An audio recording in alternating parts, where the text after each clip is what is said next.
Sekarang kita berada di Kawah Sikidang. Nah, di mana Kawah Sikidang ini banyak hal-hal yang bisa dieksplor, yang bisa digali informasinya, terutama untuk edukasi murid-murid dari MTS Muhammadiyah 2 Paciran. Jadi yang pertama terkait dengan apa sih Kawah Sikidang itu? Jadi Kawah Sikidang ini merupakan bukti keaktifan dari Pegunungan Dieng. Jadi kita bisa melihat bahwa Pegunungan Dieng ini sangat aktif. Dari apanya? Dari adanya kawah-kawah yang ada di dataran tinggi Dieng, termasuk Kawah Sikidang ini. Nah, di Kawah Sikidang ini kita bisa melihat adanya aktivitas dari kawah yang dipengaruhi oleh termal atau panas bumi. Nah, ini juga bisa dijadikan informasi yang mengedukasi anak-anak tentang apa sih itu vulkanologi, apa sih itu tentang geothermal, karena sejatinya di Kawah Sikidang ini, area Dieng khususnya, itu ada geothermal project. Nah, berkaitan dengan Kawah Sikidang, jadi Kawah Sikidang ini merupakan kawah yang cukup unik. Karena apa? Karena Kawah Sikidang ini bisa berpindah tempat.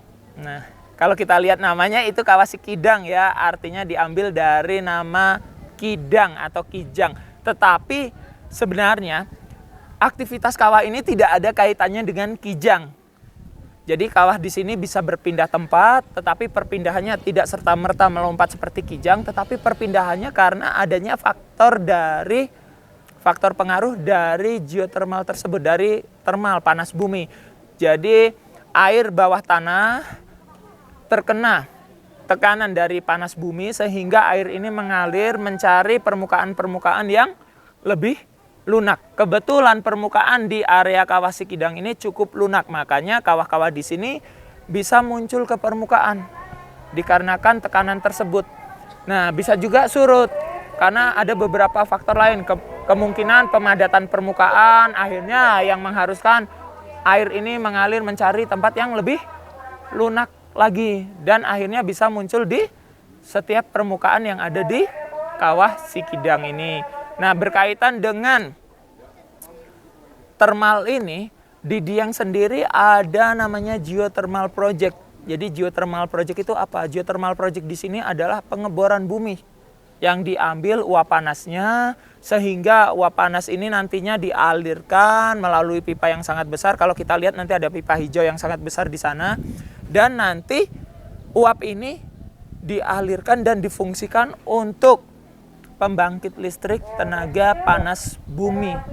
Nah, kebetulan di Indonesia sendiri hanya ada 2, yaitu di Dieng ini dan juga di daerah Jawa Barat, di daerah Patoha. Makanya nama perusahaannya juga PT Geodipa Energy, dari kata geothermal, Dieng, dan Patoha.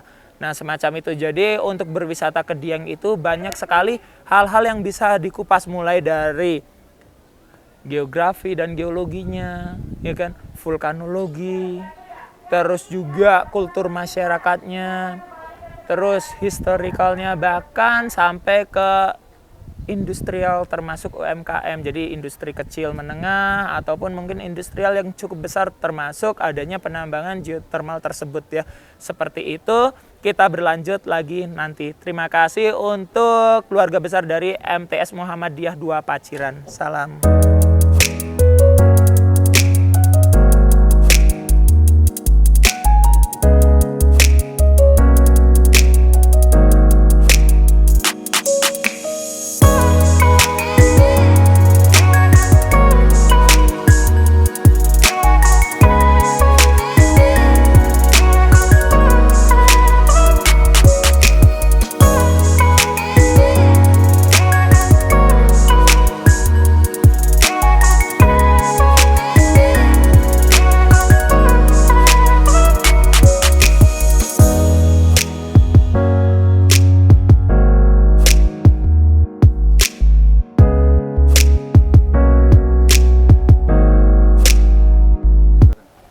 Oke, jadi untuk keluarga besar dari MTS Muhammadiyah 2 Paciran, apa sih yang bisa dieksplor di dataran tinggi Dieng ini?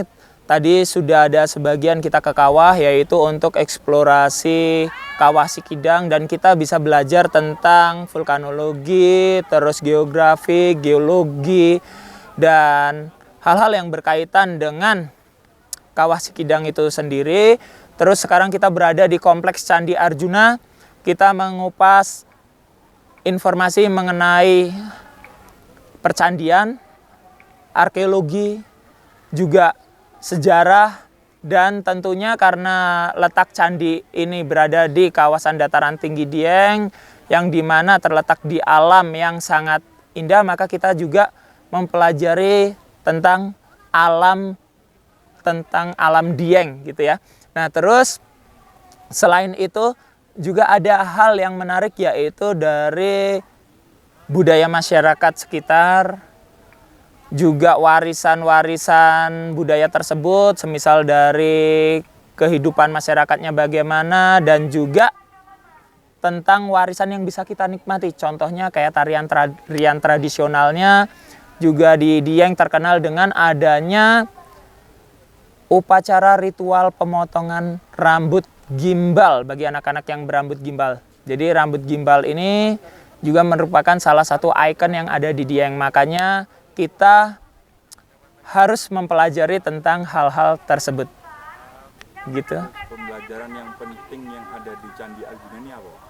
Oke, untuk pembelajaran seputar candi kita berfokus pada satu arkeologi. Arkeologi itu artinya adalah bukti-bukti sejarah, termasuk bangunan candi ini, artefak-artefaknya. Ada beberapa juga bagian-bagian dari area candi itu sendiri, ada darmasala, umpak, dan segala macamnya. Terus kita belajar juga tentang sejarahnya, bagaimana candi ini kok bisa dibangun di dataran tinggi Dieng dan sekitarnya, serta kita mempelajari juga siapa yang membangunnya, semacam itu.